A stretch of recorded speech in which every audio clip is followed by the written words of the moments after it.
Item ಯಾವುದೇ ಇರಲಿ try ಮಾಡಿ ಆಚಿ ಚಿಕನ್ ಮಸಾಲಾ. ಆಚಿ ಚಿಕನ್ ಮಸಾಲಾ.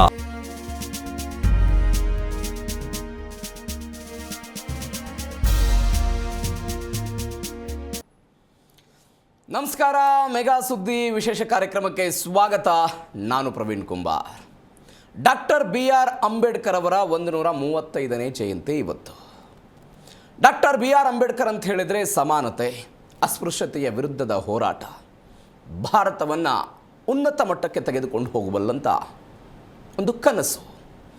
ಈ ಎಲ್ಲ ಕನಸುಗಳ ನಡುವೆ ಕರಡು ಸಮಿತಿ ಅಧ್ಯಕ್ಷರಾಗಿ ಭಾರತಕ್ಕೆ ಒಂದು ಅದ್ಭುತವಾದಂಥ ಸಂವಿಧಾನವನ್ನು ಕೊಟ್ಟವರು ಡಾಕ್ಟರ್ BR ಅಂಬೇಡ್ಕರ್ ಅವರು. ಹೀಗಾಗಿ ಅವರನ್ನು ಸಂವಿಧಾನದ ಪಿತಾಮಹ ಅಂತ ಕರೆಯಲಾಗುತ್ತೆ.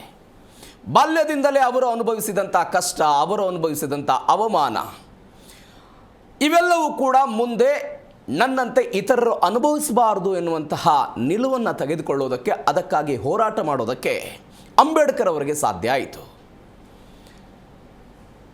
ಭಾರತದಲ್ಲಿ ಮೊಟ್ಟ ಮೊದಲ ಬಾರಿಗೆ ವಿದೇಶದಲ್ಲಿ ಡಾಕ್ಟರೇಟ್ ಪದವಿ ಪಡೆದುಕೊಂಡಂತಹ ವ್ಯಕ್ತಿ ಕೂಡ ಡಾಕ್ಟರ್ BR ಅಂಬೇಡ್ಕರ್ ಆಗಿರ್ತಾರೆ.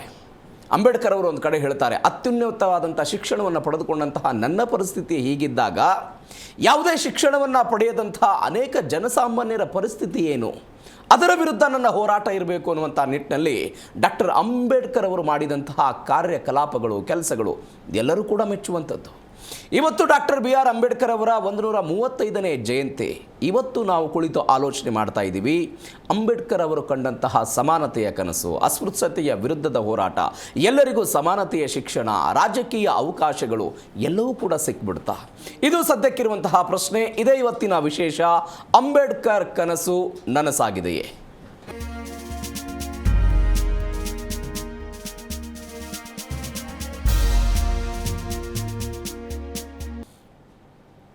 ಅಂಬೇಡ್ಕರ್ ಅವರು ಒಂದು ಕಡೆ ಒಂದು ಮಾತು ಹೇಳ್ತಾರೆ, ಯಾರು ಇತಿಹಾಸವನ್ನು ಅರಿಯೋದಿಲ್ವೋ ಅವರು ಇತಿಹಾಸವನ್ನು ನಿರ್ಮಿಸೋದಕ್ಕೆ ಸಾಧ್ಯ ಇಲ್ಲ ಅಂತ.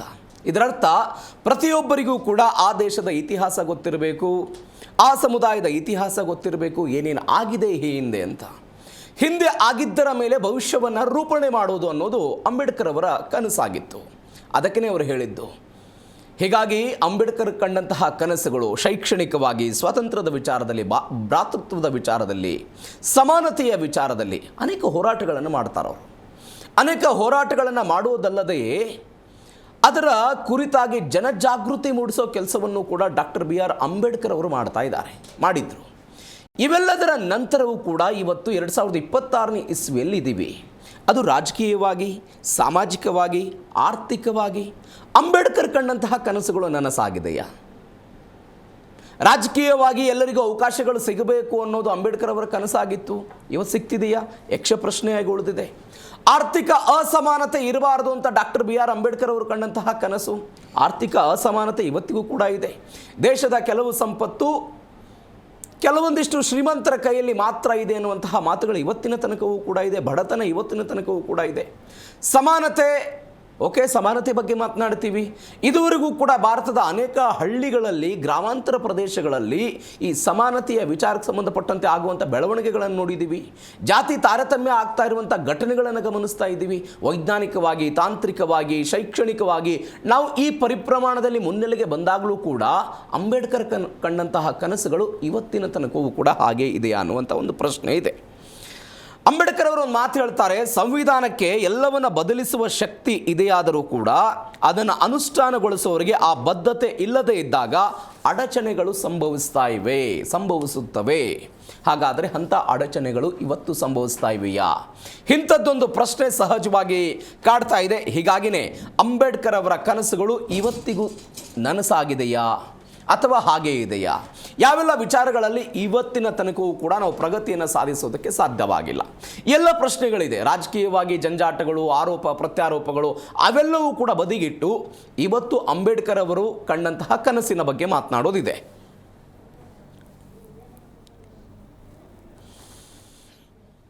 ಇದೇ ವಿಚಾರದ ಬಗ್ಗೆ ಇವತ್ತು ಮಾತನಾಡೋದಿದೆ. ಹಲವು ಜನ ಅತಿಥಿಗಳು ನಮ್ಮನ್ನು ಜಾಯ್ನ್ ಆಗಿದ್ದಾರೆ. ಚಿಂತಕರಾಗಿರುವಂಥ ವಡಗೇರಿ ನಾಗರಾಜ್ ಅವರು ನಮ್ಮ ಜೊತೆ ಇದ್ದಾರೆ. ಸರ್ ನಮಸ್ಕಾರ, ಕಾರ್ಯಕ್ರಮಕ್ಕೆ ಸ್ವಾಗತ. ನಮಸ್ಕಾರ. ಮತ್ತೊಂದು ಕಡೆ ಹೈಕೋರ್ಟ್ನ ಹಿರಿಯ ವಕೀಲರಾದಂತಹ ಬಾಲನ್ ಅವರು ಕೂಡ ನಮ್ಮ ಜೊತೆ ಇದ್ದಾರೆ. ಸರ್ ನಮಸ್ಕಾರ, ಕಾರ್ಯಕ್ರಮಕ್ಕೆ ಸ್ವಾಗತ. ಚಿಂತಕರಾಗಿರುವಂಥ ವಿವೇಕಾನಂದ HK ಅವರು ಕೂಡ ನಮ್ಮ ಜೊತೆ ನೇರ ಸಂಪರ್ಕದಲ್ಲಿದ್ದಾರೆ. ಸರ್ ನಮಸ್ಕಾರ, ಕಾರ್ಯಕ್ರಮಕ್ಕೆ ಸ್ವಾಗತ ನಿಮಗೂ ಕೂಡ.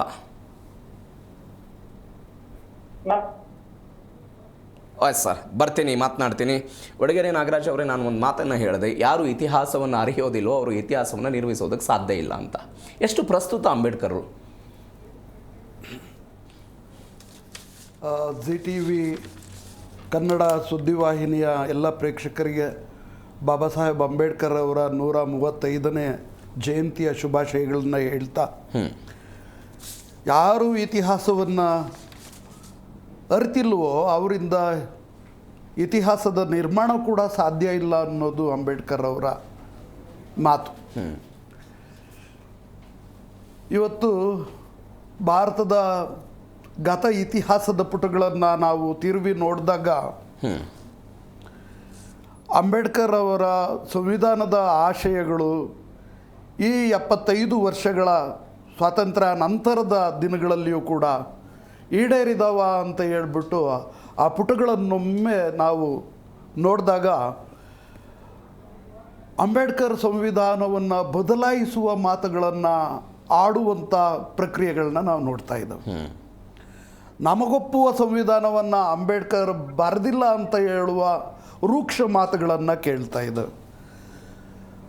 ಅಂಬೇಡ್ಕರ್ರ ಆಲೋಚನೆಗಳು ಪಾಶ್ಚಿಮಾತ್ಯ ಆಲೋಚನೆಗಳಾಗಿದ್ದಾವೆ. ಅವು ರಾಮಾಯಣ, ಮಹಾಭಾರತ, ಭಗವದ್ಗೀತೆ ಇನ್ನು ಮುಂತಾದ ನಮ್ಮ ಭಾರತ ದೇಶದ ವೇದೋಪನಿಷತ್ತುಗಳು ಎಲ್ಲ ಏನಿದ್ದಾವೆ ಅವುಗಳಿಂದ ಪ್ರೇರೇಪಣೆ ಹೊಂದಿ ಅವರು ಆ ಚಿಂತನೆಗಳನ್ನು ಏನು ಎರಕವೊಯ್ದಿಲ್ಲ ಅಥವಾ ಕೊಟ್ಟಿಲ್ಲ ನಮಗೆ ಸಂವಿಧಾನಕ್ಕೆ. ಆದ್ದರಿಂದ ಈ ನೆಲದ ಬೇರುಗಳು ಸಂವಿಧಾನಕ್ಕೆ ಇಲ್ಲ ಅಂತ ಹೇಳಿ ಮಾತುಗಳು ಬರ್ತಾ ಇದ್ದಾವೆ. ಅಂದಾಗ ಅಂಬೇಡ್ಕರ್ ಅವರ ಸಂವಿಧಾನದ ಕೆಳಗೆ ಜೀವಿಸ್ತಾ ಇರುವಂಥ ಜನರಾಗಿರ್ತಕ್ಕಂಥ ನಾವು ಅಂಬೇಡ್ಕರ್ ಸಂವಿಧಾನಕ್ಕೆ ಎಷ್ಟರ ಮಟ್ಟಿಗೆ ಅವರ ಆಶಯಗಳಿಗೆ ನಿಷ್ಠರಾಗಿದ್ದೇವೆ ಅಂತ ಹೇಳಿ ಅವುಗಳನ್ನು ಪರಿಶೀಲಿಸೋ ಬದಲಾಗಿ ಏಕದಮ್ ಅಂಬೇಡ್ಕರ್ ಸಂವಿಧಾನವನ್ನು, ಅಂಬೇಡ್ಕರ್ ಆಲೋಚನೆಗಳನ್ನು ಕಟಕಟಗೆ ನಿಲ್ಲಿಸುವಂಥ ಅವಣಿಕೆಗಳು ನಡೀತಾ ಇದ್ದಾವೆ ನಮ್ಮ ದೇಶದಲ್ಲಿ. ಅದರಿಂದ ನಾವು ಪರಿಶೀಲಿಸಬೇಕಾಗಿರುವಂಥ ಅಂಶ ಏನಪ್ಪ ಅಂದರೆ, ನೀವು ಹೇಳ್ತಾ ಇದ್ರಿ ನಮಗೆ ರಾಜಕೀಯ ಸ್ವಾತಂತ್ರ್ಯ ಸಿಕ್ಕಿದೆ.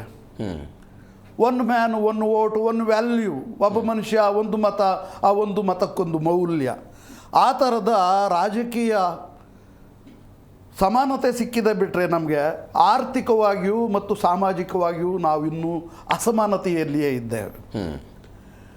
ಬಾಬಾ ಸಾಹೇಬ್ ಅಂಬೇಡ್ಕರ್ ಅವರ ಸಂವಿಧಾನದ ಪ್ರಸ್ತಾವನಾ ಭಾಗ ಏನಿದೆ, ಪೀಠಿಕೆ, ಆ ಪೀಠಿಕೆಯನ್ನು ನಾವು ಸಂವಿಧಾನದ ಆತ್ಮ ಅಂತ ಕರಿತೇವೆ. ಅದರಲ್ಲಿ 3 ಬಹಳ ಮುಖ್ಯವಾದ ಮಂತ್ರಗಳಿದ್ದಾವೆ.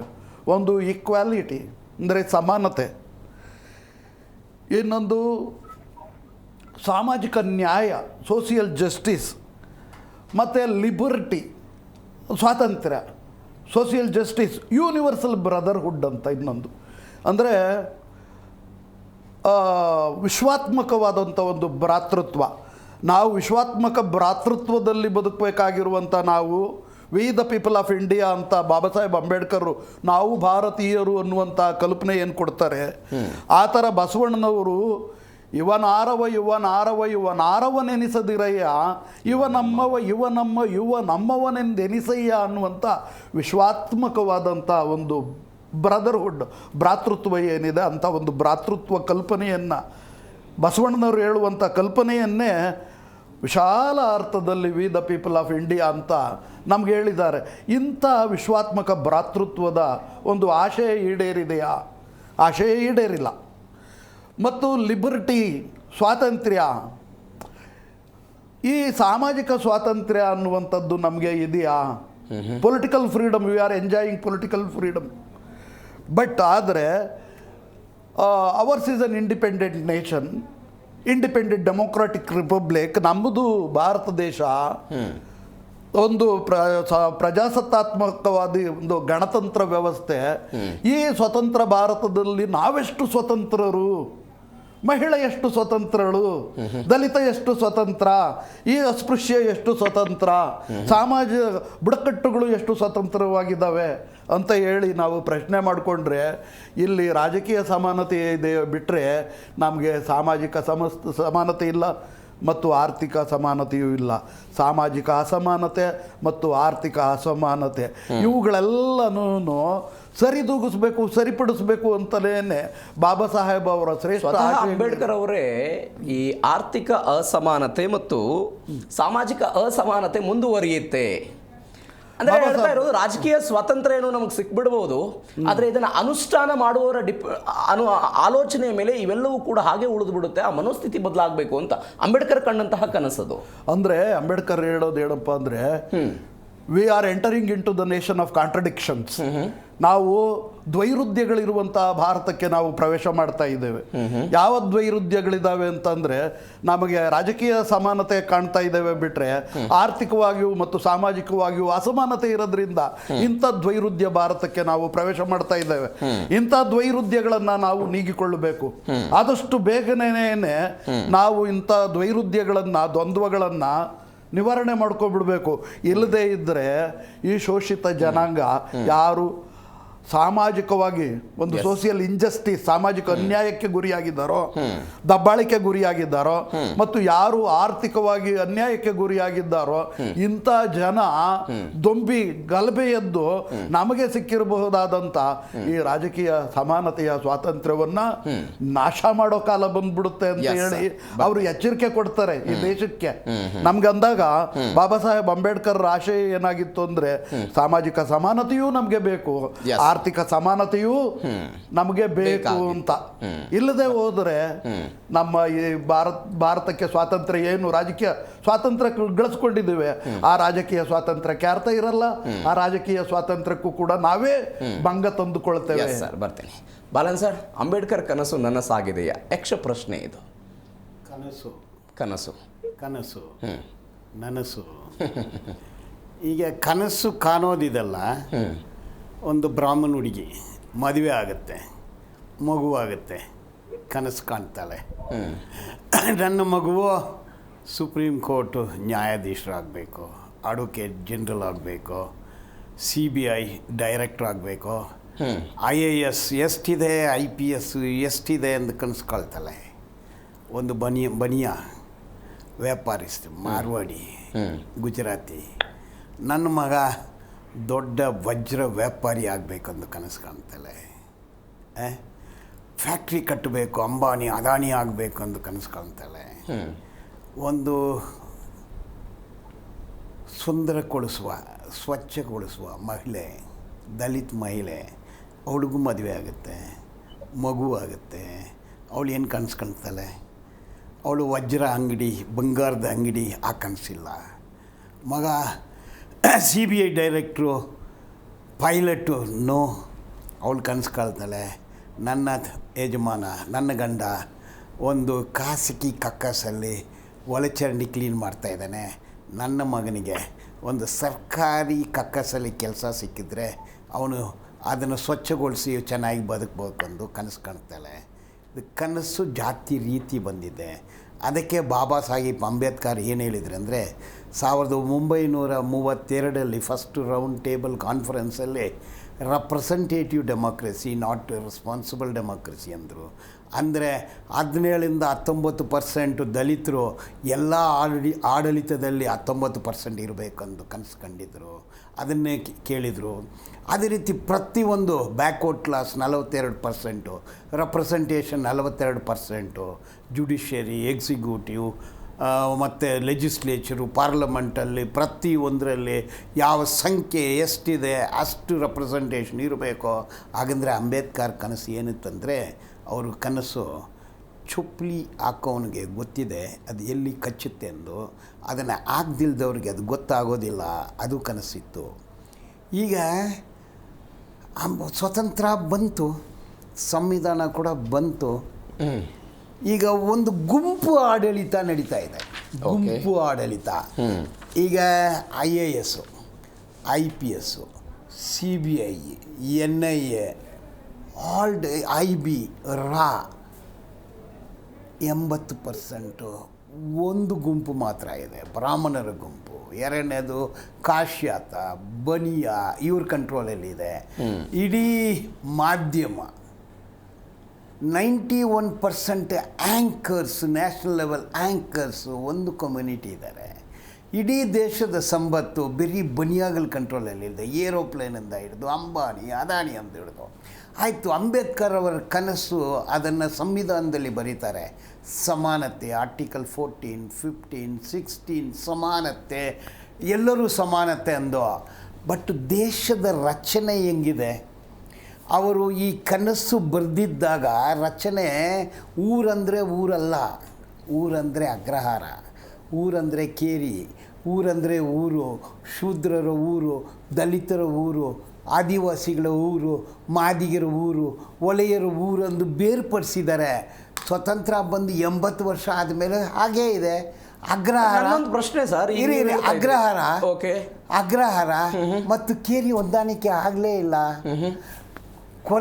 ಕೇರಿಯಿಂದ ಸಿಟಿಗೆ ಬಂದರೆ ಕೊಲಕೇರಿನಲ್ಲಿದ್ದಾರೆ, ಅಗ್ರಹಾರದಿಂದ ಸಿಟಿಗೆ ಬಂದರೆ ವಿಲ್ಲಾದಲ್ಲಿದ್ದಾರೆ. ಈ ತಾರತಮ್ಯ ಹೀಗೆ ಇದೆ. ಬಟ್ 1990ಇಂದ 2014, 2014ರಿಂದ 2026 ದಲಿತರನ್ನು ಓಕೆ 200 ವರ್ಷ ಹಿಂದೆ ತಳ್ಳಿದ್ದಾರೆ. ಒಂದು ಕಾಲದಲ್ಲಿ ಏರ್ಪೋರ್ಟಲ್ಲಿ ಪ್ಯಾಂಟು ಶರ್ಟು ಗಾಗಲ್ಸ್ ಹಾಕ್ಕೊಂಡು ಹೌಸ್ ಕೀಪಿಂಗ್ ಕೆಲಸ ಮಾಡ್ತಿದ್ದ ಒಂದು ದಲಿತ ಇವತ್ತು ಚೊಪ್ಲಿ ಇಲ್ಲದ ಟಾಯ್ಲೆಟಲ್ಲಿ ಸಾಯ್ತಾ ಇದ್ದಾನೆ. ಅವನ ಸಂಬಳ 10,000. ರೈಲ್ವೇದಲ್ಲಿ ಅವನು ಪರ್ಮನೆಂಟ್ ಅಲ್ಲ, ಎಲ್ಲ ಕಡೆ ಗುತ್ತಿಗೆ ಕಾರ್ಮಿಕನಾಗಿದ್ದಾನೆ. ಅವನಿಗೆ ಸಂಬಳ 10,000 7,000 ಕೊಟ್ಟು 200 ವರ್ಷ ಹಿಂದ್ಗಡೆ ಹಾಕಿದ್ದಾರೆ. ಸಂವಿಧಾನದಲ್ಲಿ ಬದಲಾವಣೆ ಆಗಿಲ್ಲ ಅಂದೋದನ್ನ ನಾನು ಹೇಳ್ತೀನಿ. ಅಂಬೇಡ್ಕರ್ ಅವರ ಕನಸಾಗಿಲ್ಲ. ನಾನು ಅಂಬೇಡ್ಕರನ್ನು ಹೆಂಗೆ ನೋಡ್ತೀನಿ ಅಂದರೆ ಅವರು ಭಾರತ ದೇಶದ ಒಂದು ಕಮ್ಯುನಿಸ್ಟ್ ಅಂತ ನೋಡ್ತೀನಿ, ಇಂಡಿಯನ್ ಕಾರ್ಲ್ ಮಾರ್ಕ್ಸ್ ಅಂತ ನೋಡ್ತೀನಿ, ಇಂಡಿಯನ್ ಮಾವೋ ಅಂದು ಹೇಳ್ತೀನಿ ನಾನು. ಅವರು ಒಂದು ಕ್ರಾಂತಿಕಾರಿ ಎಂದು ಹೇಳ್ತೀನಿ. ಅವ್ರ ಕ್ರಾಂತಿಕಾರಿ ಕನಸು ಅಸ್ಪೃಶ್ಯತೆ, untouchability in any form is an offence ಎಂದು ಆರ್ಟಿಕಲ್ 17 ಬರೆದಿದ್ರು. ಕೂಲಿ ಅಲ್ಲ ಸರ್, ನನ್ನ ಪ್ರಶ್ನೆ ಇರೋದು, ಪ್ರಶ್ನೆ ಕೇಳಿ. ಅವಾಗಲೇ ನೀವು ಹೇಳಿದ್ರಲ್ಲ, ಅಂದರೆ ಒಂದು ವರ್ಗಕ್ಕೆ ಮಾತ್ರ ಸೀಮಿತ ಆಗ್ತಾ ಇದೆ ಕೆಲವೊಂದಿಷ್ಟು ಒಲಿಗಾರ್ಕಿ ಅಂದೆ, ಗುಂಪು ಆಡಳಿತ. ಆ ಸಾಮರ್ಥ್ಯ ನೀವು ಹೇಳ್ತಾ ಇರುವಂಥ ಸಮುದಾಯಗಳಲ್ಲೂ ಕೂಡ ಇದೆಯಲ್ಲ, ಅವಕಾಶಗಳನ್ನು ಸದ್ಬಳಕೆ ಮಾಡ್ಕೊಂಡು ಮೇಲ್ ಬರಬೇಕು ಅಂತ ನಾ ಹೇಳ್ತಾ ಇರೋದು. Okay, super. ಸಾಧ್ಯ ಹೆಂಗಂದ್ರೆ, ಈಗ ಒಂದು ಲಾಯರು ಒಂದು ಹಳ್ಳಿನಲ್ಲಿ ಹುಟ್ಟಿ ಕನ್ನಡ ಓದಿ, ತೆಲುಗು ಓದಿ, ತಮಿಳು ಓದಿ ಅವನು ಕೋರ್ಟ್ಗೆ ಅಡ್ವೊಕೇಟ್ ಆಗಿ ಬರ್ತಾನೆ. ಇನ್ನೊಬ್ಬ ಆಕ್ಸ್ಫೋರ್ಡು, ಕೇಂಬ್ರಿಡ್ಜ್ ಯೂನಿವರ್ಸಿಟಿಯಲ್ಲಿ ಹೈ-ಫೈ ಇಂಗ್ಲೀಷ್ ಓದಿ ಬರ್ತಾನೆ. ಇವನವನು ಹೊಂದಾಣಿಕೆ ಆಗುತ್ತಾ? ನೀವು ಬೆಂಗಳೂರಲ್ಲಿ ಸ್ವಚ್ಛಗೊಳಿಸೋರು, ಸುಂದರಗೊಳಿಸೋರು, ಒಳಚರಂಡಿ ಕ್ಲೀನ್ ಮಾಡೋರು, ಕಾಂಟ್ರಾಕ್ಟ್ ಲೇಬರು, ಮನೆಯೇ ಇಲ್ಲ, ಮನೆಯಲ್ಲಿ ಎಲೆಕ್ಟ್ರಿಸಿಟಿ ಇಲ್ಲ. ಬೆಳಗ್ಗೆ ಅವರು 5 ಗಂಟೆಗೆ ಎದ್ದು ಕೆಲ್ಸಕ್ಕೆ ಹೋಗ್ತಾರೆ. ಮಕ್ಕಳನ್ನ ಓದಿಸೋರು ಯಾರು? ನೀವು ಹೋಗಿ ಕಾಕ್ಸ್ಟೌನಲ್ಲಿ ಕೇಳಿ, ಎಷ್ಟು ವಯಸ್ಸಂದು ಕೇಳಿ, ಒಂದು 10 ವಯಸ್ಸು ಹುಡುಗನನ್ನು ಗೊತ್ತಿಲ್ಲ. ಎಷ್ಟು ವಯಸ್ಸಂದು ಒಂದು 14 ವಯಸ್ಸು ಹುಡುಗಿಯನ್ನು ಕೇಳಿ, ಅವನಿಗೆ ಗೊತ್ತಿಲ್ಲ. ಮನೆಯಲ್ಲಿ ನೋಡಿ 1 kg ಅಕ್ಕಿ ಇಲ್ಲ, 1 kg ರಾಗಿ ಇಲ್ಲ. ಏನು ಹೇಳ್ತಾ ಇದ್ದೀರಾ? ನಾನು ಹೆಂಗೆ ಚಾಲೆಂಜ್ ಮಾಡೋಕ್ಕಾಗತ್ತೆ? ಫಸ್ಟ್ ಜನ್ರೇಷನು ಈಗ ಅಡ್ವೊಕೇಟಲ್ಲೇ ತಗೊಳ್ಳೋಣ, 1.5 ಕೋಟಿ ಒಂದು ಅಪಿಯರೆನ್ಸ್ಗೆ ಸುಪ್ರೀಂ ಕೋರ್ಟಲ್ಲಿ. ಒಂದು ದಲಿತ ಅಡ್ವೊಕೇಟ್ಗೆ ಒಂದು ತಿಂಗಳಿಗೆ 10,000 ಬರೋದಿಲ್ಲ.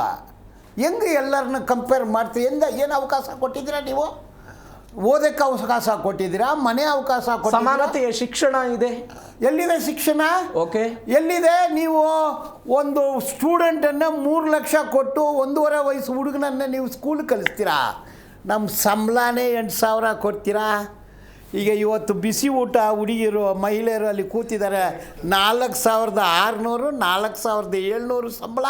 ಓಕೆ, 4,700ರಲ್ಲಿ ಮಗನನ್ನು 2 ಲಕ್ಷ ಕೊಟ್ಟು 1 ಲಕ್ಷ ಕೊಟ್ಟು English convent, hi fi convent, wifi convent ಕಲ್ಸೋಕ್ಕಾಗತ್ತಾ?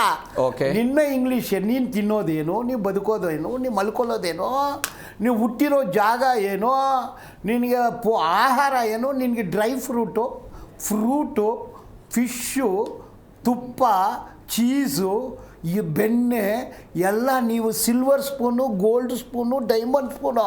ನಾವು ಬೀದಿನಲ್ಲಿ ಮಲಗ್ತಾ ಇದ್ದೀವಿ, ಸ್ಲಮ್ಗಳಲ್ಲಿ ಹೋಗಿ ನೋಡಿ, ನಮ್ಮ ಮನೆಯಲ್ಲಿ ಎಲೆಕ್ಟ್ರಿಸಿಟಿ ಇದೆ, ನೀರಿದ, ಓದುವ ಸವಲತ್ತಿದ, ಅಷ್ಟು ಬುದ್ಧಿ ಇರಕ್ಕೆ ಏನಿದೆ? ನೀವು ಹೇಳ್ತಾ ಇರುವಂತ ಈ ಸಮಸ್ಯೆಗಳು ಕೇವಲ ಕೆಲವೊಂದಿಷ್ಟು ವರ್ಗಕ್ಕೆ ಸೀಮಿತ ಆಗಿದೆ. ಸ್ವಾಮಿ ಯಾಕೆ ಮಿಸ್ಲೀಡ್ ಮಾಡ್ತೀರಾ?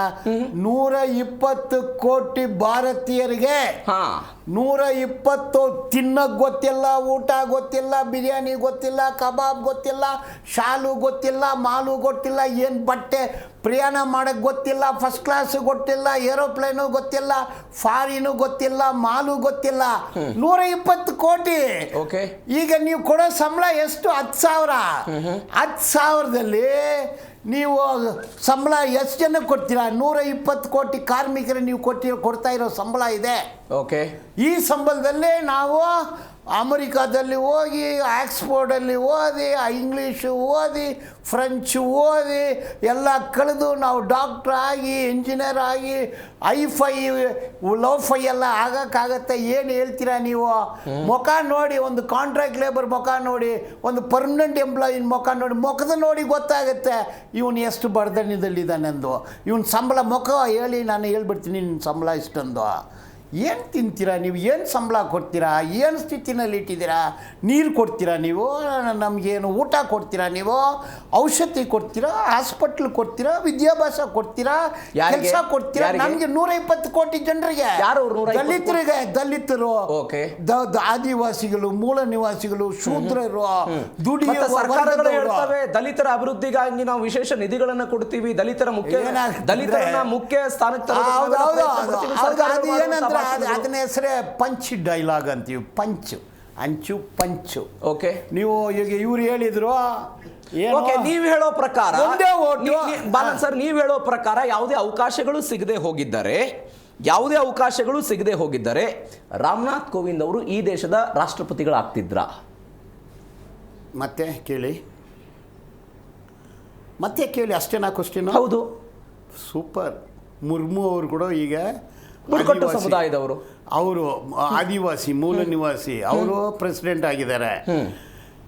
ಈಗ ನಮ್ಮ ದೇಶದಲ್ಲಿ 14 ಕೋಟಿ ಮೂಲ ನಿವಾಸಿಗಳು, ಆದಿವಾಸಿಗಳಂತೀರಾ?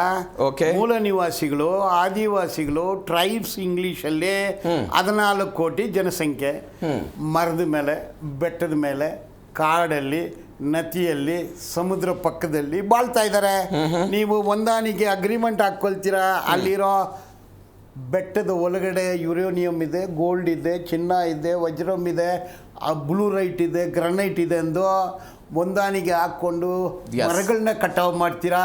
ಮರಗಳು ಕಟಾವು ಮಾಡಿದ್ರೆ ಪ್ರಾಣಿಗಳು ಸತ್ತೋಗುತ್ತೆ, ಬರ್ಡ್ಸ್ ಸತ್ತೋಗುತ್ತೆ, ಆದಿವಾಸಿ ಸತ್ತೋಗ್ತಾನೆ. ಅಯ್ಯೋ ಬಿಡ್ಬಿಡಿ ಅಂದರೆ ನೀವು ಆಪರೇಷನ್ ಕಾಗರ್, ಆಪರೇಷನ್ ಗ್ರೀನ್ ಅಂಟು ನೀವು 8 ಲಕ್ಷ ಆರ್ಮಿನ ಕಲಿಸಿ ಆದಿವಾಸಿಗಳನ್ನ ಕೊಂದ್ಬಿಟ್ಟು ಒಬ್ಬ ಮನುಷ್ಯರನ್ನ ಪ್ರೆಸಿಡೆಂಟ್ ಆಗಿ ಕೂರಿಸ್ಬಿಟ್ಟು ನಿಮ್ ಕತೆ ಏನಿದೆ ಅಂದ್ರೆ, ಒಂದು ಹಳ್ಳಿನಲ್ಲಿ ಒಬ್ಬ 10 ಕೋಟಿ ಹಾಕಿ ಮನೆ ಕಟ್ಬಿಡ್ತಾನೆ. ಅಲ್ಲಿ ಎಲ್ಲ 10 ಕೋಟಿ ಮನೆನ ಈಗ ಅಂಬಾನಿ 20,000 ಕೋಟಿ ದುಡ್ಡು ಹಾಕಿ ಬಾಂಬೆಯಲ್ಲಿ ಒಂದು ಮನೆ ಕಟ್ಟಿದ್ದಾನೆ. ಭಾರತೀಯರೆಲ್ಲ ಅಂಬಾನಿ ತರ ಬಾಳ್ತಾ ಇದ್ದಾರೆ. ಬರ್ತೀನಿ. ಚಿಂತಕರಾಗಿರುವಂತಹ ವಿವೇಕಾನಂದ HK ಅವರು ಕೂಡ ನಮ್ಮ ಜೊತೆ ಜಾಯ್ನ್ ಇದ್ದಾರೆ. ಸರ್, ಅಂಬೇಡ್ಕರ್ ಅವರು ಶಿಕ್ಷಿತರಾಗಿ, ಸಂಘಟಿತರಾಗಿ ಹೋರಾಟ ಮಾಡಿ ಅನ್ನುವಂಥ ಕರೆ ಕೊಟ್ಟಿದ್ರು. ಇವತ್ತಿಗೂ ಹೋರಾಟ ಮಾಡೋ ಪರಿಸ್ಥಿತಿನೇನಾ ನಮ್ಮ ಹಕ್ಕುಗಳನ್ನು ಉಳಿಸ್ಕೊಳ್ಳೋದಕ್ಕೆ? ಖಂಡಿತವಾಗ್ಲೂ ಮೊದಲನೇದಾಗಿ ಡಾಕ್ಟರ್ ಬಾಬಾ ಸಾಹೇಬ್ ಅವರ 135ನೇ ಜನ್ಮದಿನೋತ್ಸವ ಶುಭಾಶಯಗಳನ್ನ ಹೇಳ್ತಾ, ಮೊದಲು ಮಾತಾಡಿದ ಡಾಕ್ಟರ್ ವಟಗೆರೆ ನಾಗರಾಜ ಅವರು ಮತ್ತು ಈಗ ಮಾತಾಡಿದ ಬಾಲನ್ ಅವರ ಒಂದಷ್ಟು ಅವರ ಮಾತುಗಳನ್ನ ಅನುಮೋದಿಸುತ್ತಾ, ಖಂಡಿತವಾಗ್ಲೂ ಈ ವ್ಯವಸ್ಥೆಯನ್ನ ನೀವು ಮೇಲ್ಮುಖವಾಗಿ ನೋಡಿದ್ರೆ ಒಂದಷ್ಟು ಆಶಾವಾದ, ಒಂದಷ್ಟು ಅಭಿವೃದ್ಧಿ ಆಗಿರೋದನ್ನ ಇಡೀ ವಿಶ್ವದ ಇವತ್ತಿನ ಘಟನೆಗಳಲ್ಲಿ ನೋಡಿದಾಗ ಖಂಡಿತವಾಗ್ಲೂ ಭಾರತ ಕೂಡ ಜಾಗತಿಕವಾಗಿ ಮಹತ್ವದ ಸ್ಥಾನವನ್ನ ಹೊಂದಿ ಅಭಿವೃದ್ಧಿಯ ಪಥದಲ್ಲಿ ಸಾಗ್ತಾ ಇದೆ ಅನ್ನೋದನ್ನ ಮೇಲೆ ನಿಂತು ನೋಡಿದಾಗ ಅನ್ಸುತ್ತೆ, ಖಂಡಿತವಾಗ್ಲೂ ಅನ್ಸುತ್ತೆ. ಅಂದ್ರೆ ಬಜೆಟಿನ ಒಂದು ದೃಷ್ಟಿಯಿಂದ ಇರ್ಬೋದು ಅಥವಾ ಉದ್ಯೋಗದ ಒಂದು ದೃಷ್ಟಿಯಿಂದ ಇರ್ಬೋದು. ಬೇರೆ ಬೇರೆ ಸಾಧನೆಗಳನ್ನ ನೋಡಿದಾಗ ವಿಜ್ಞಾನ ಅದು ಇದರಲ್ಲಿ ಆಗ ಆ ದಿಕ್ಕಿನಲ್ಲಿ ನೋಡಿದಾಗ ಭಾರತ ಅಭಿವೃದ್ಧಿಯ ಪಥದಲ್ಲಿದೆ.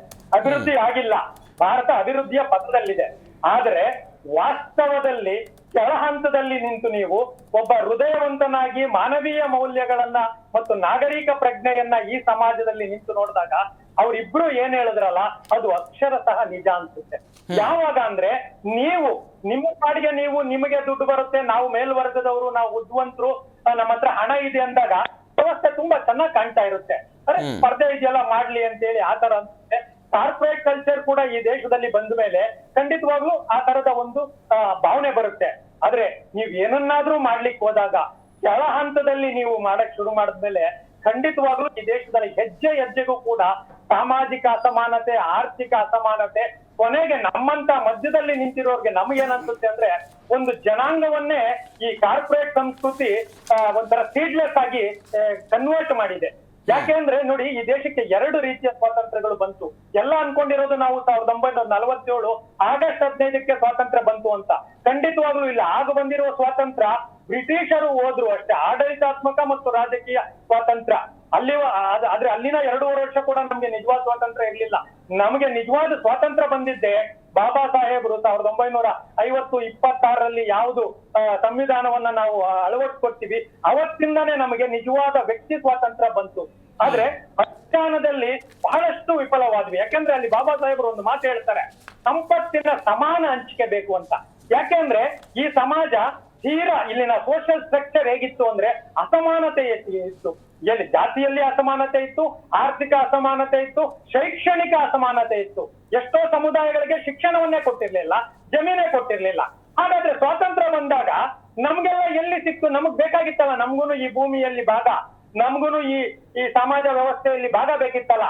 ಆ ಭಾಗವನ್ನ ಬಾಬಾ ಸಾಹೇಬ್ರು ಹೇಳಿದ್ರು, ಅದನ್ನ ಕೊಡ್ಲೇ ಇಲ್ಲ. ಈಗ ಅವರಿಬ್ರು ಹೇಳಿರುವ ಸಮಸ್ಯೆಗೆ ಮೂಲ ಕಾರಣ ಏನು ಅಂದ್ರೆ ಸಂಪತ್ತಿನ ಸಮಾನ ಹಂಚಿಕೆ. ನೀವು ಸಮಾನ ಹಂಚಿಕೆ ಅಂದಿದ ತಕ್ಷಣ ಈ ಭೂಮಿ ಡಿವೈಡ್ ಮಾಡಿ ಎಲ್ರಿಗೂ ಈಕ್ವಲ್ ಆಗಿ ಕೊಡ್ಬೇಕು ಅಂತಲ್ಲ. ಒಂದು ಮನುಷ್ಯನ ವ್ಯಕ್ತಿಯುತ ಘನತೆಯಿಂದ ಮೂಲಭೂತ ಸೌಕರ್ಯಗಳಾದ್ರೂ ಅವನಿಗೆ ಕೊಡ್ಬೇಕಾಗುತ್ತಲ್ಲ, ಆ ಸಂಪತ್ತಿನ ಹಂಚಿಕೆ. 71% ದಲಿತರು ಭೂರಹಿತ ಕಾರ್ಮಿಕರಾಗಿದ್ದಾರೆ. ಇದನ್ನ ರಾಷ್ಟ್ರೀಯ ಸರಾಸರಿಗೆ ನಾವು ಹೋಲಿಕೆ ಮಾಡಿದರೆ 17.9 ಇದೆ. ಇದರಲ್ಲಿ ಕೇವಲ 2.2 ದಲಿತರು ಮಾತ್ರ ಭೂಮಿಯನ್ನ ಹೊಂದಿದ್ದಾರೆ ಅಂತ ಅಂಕಿಅಂಶಗಳು ಹೇಳ್ತಾ ಇರೋದು. ಹೇಳಿದ್ದು ಸಂಪತ್ತಿನ ಸಮಾನ ಹಂಚಿಕೆ ಆಗದೆ ಬಾಬಾ ಸಾಹೇಬರ ಕನಸಿನ ಆಶಯ ಖಂಡಿತ ಈಡೇರಲ್ಲ. ಒಬ್ಬ ಅಂಬಾನಿ, ಒಬ್ಬ ಅದಾನಿ ಅಥವಾ ಒಬ್ಬ ಇನ್ಯಾರೋ ಕ್ಯಾಪಿಟಲಿಸ್ಟ್ ಇಡೀ ದೇಶದ ಸಂಪತ್ತಿನ ಪರ್ಸೆಂಟೇಜ್ಗಳನ್ನ ಅವರನ್ನು ತಗೊಂಡು ಒಬ್ಬ ನೋಡಿ, ಈಗ ನಾವ್ ಇಷ್ಟೆಲ್ಲ ಮಾತಾಡ್ತೀವಲ್ವಾ, 224 ಕ್ಷೇತ್ರದಲ್ಲಿದೆ. ಒಬ್ಬ ದಲಿತ ವ್ಯಕ್ತಿ ರಿಸರ್ವೇಶನ್ ಇಲ್ಲದೆ ಇರುವಂತಹ ಜನರಲ್ ಲಿಂಗಾಯತರು ಜಾಸ್ತಿ ಇರುವ ಅಥವಾ ಒಕ್ಕಲಿಗರು ಜಾಸ್ತಿ ಇರುವ ಅಥವಾ ವಾಲ್ಮೀಕಿ ಜನಾಂಗದಲ್ಲಿ ಇರ್ಬೇಕಾದ್ರೆ ಎಲೆಕ್ಷನ್ ನಿಂತು ಗೆದ್ದುಬಿಡ್ಲಿ ನೋಡೋಣ. ಇಲ್ಲಿವರೆಗೂ ಅದು ಸಾಧ್ಯವೇ ಆಗಿಲ್ಲ. ಅಂದ್ರೆ ಏನ್ ಅರ್ಥ ಅಂದ್ರೆ ಯಾವಾಗ ನೀವು ಸಂಪತ್ತಿನ ಸಮಾನ ಹಂಚಿಕೆ ಇಲ್ಲದೆ ಆರ್ಥಿಕ ಸ್ವಾತಂತ್ರ್ಯ ಇಲ್ಲದ ಎಲ್ಲ ಸ್ವಾತಂತ್ರ್ಯಗಳು ವ್ಯರ್ಥ. ಕಾರ್ಲ್ ಮಾರ್ಕ್ಸ್ ತುಂಬಾ ಚೆನ್ನಾಗಿ ಹೇಳ್ತಾರೆ, ಆರ್ಥಿಕ ಸ್ವಾತಂತ್ರ್ಯವಿಲ್ಲದ ಎಲ್ಲ ಸ್ವಾತಂತ್ರ್ಯಗಳು ವ್ಯರ್ಥ. ಅಂದ್ರೆ ನಿಮ್ಗೆ ಆ ಸ್ವಾತಂತ್ರ್ಯ ಕೊಡ್ಲಿಲ್ಲ ಅಂದ್ರೆ ಬೇರೆ ಎಲ್ಲ ಸ್ವಾತಂತ್ರ್ಯ ತಗೊಂಡು ನೀವ್ ಏನ್ ಮಾಡ್ತೀರಿ?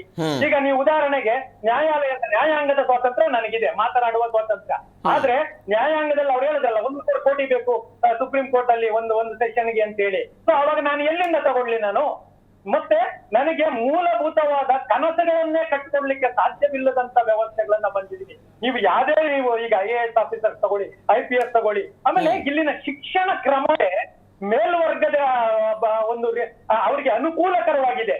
ಈ ಆಗಸ 1 2 3 ಇದೆಲ್ಲ ಇದೆಯಲ್ಲ, ಈ ಶಿಕ್ಷಣ ಕ್ರಮದಲ್ಲೇ ಒಂದಷ್ಟು ಮೇಲ್ವರ್ಗದವ್ರಿಗೆ ನಾವೆಲ್ಲ ಹೇಳ್ತೀವಿ, ದಲಿತರಿಗೆ ಒಂದಷ್ಟು ಫೆಸಿಲಿಟೀಸ್ ಕೊಟ್ಬಿಡೋಣಪ್ಪ, ಅವರು ನಮ್ ಜೊತೆ ಓದಿ ಕಾಂಪಿಟೇಷನ್ ಬರ್ಲಿ, ಮೀಸಲಾತಿ ಯಾಕೆ ಅಂತ ಬಹಳ ಜನ ಪ್ರಶ್ನೆ ಮಾಡ್ತಾರೆ. ಆದ್ರೆ ಶಿಕ್ಷಣ ಕ್ರಮದಲ್ಲೇ ನಮ್ಗೆ ಆಗದೆ ಇರುವಂತ ಪಿಚ್ ಮಾಡ್ದಂಗೆ ಯಾರು ಸ್ಪಿನ್ ಬೌಲರ್ಸ್ ಇದಾರಲ್ಲ ಅವರೇ ಅದಕ್ಕೆ ತಕ್ಕಂತೆ ಪಿಚ್ ಈಗ ದಲಿತರು ಶಿಕ್ಷಣ ವಿಚಾರದಲ್ಲಿ ಸುಧಾರಣೆ ಆಗಿಲ್ಲ ಅಂತ ಅನ್ಸುತ್ತಾ ನಿಮ್ಗೆ? ಖಂಡಿತ ಆಗಿದೆ, ಆಗ್ತಾ ಇದೆ. ಆದ್ರೆ ನೀವು ನಾಗರಿಕ ಸಮಾಜದಲ್ಲಿ 70 ವರ್ಷವಾದ ನಂತರ ಎಷ್ಟೋ ಜನ ವಿದ್ಯಾವಂತರ ಆದ್ಮೇಲೆ ಈಗಲೂ ದಲಿತ ಕೇರಿಗಳನ್ನ ಉಳಿಸಿದ್ರೆ ಇನ್ಯಾವ ಸುಧಾರಣೆ ಆಗೋದು? ಜ್ಞಾನ ಇಲ್ವಾ ನಮಗೆ? ಹುಟ್ಟಿನ ಒಂದು ಜಾತಿಯನ್ನ ಇಲ್ವಾ? ಮತ್ತೆ ನೀವು ಮೀಸಲಾತಿ ವಿರುದ್ಧ ದೊಡ್ಡ ದೊಡ್ಡ ಮಾತುಗಳನ್ನ ಆಡ್ತಾ ಇಲ್ವಾ ಈಗಲೂ ಕೂಡ?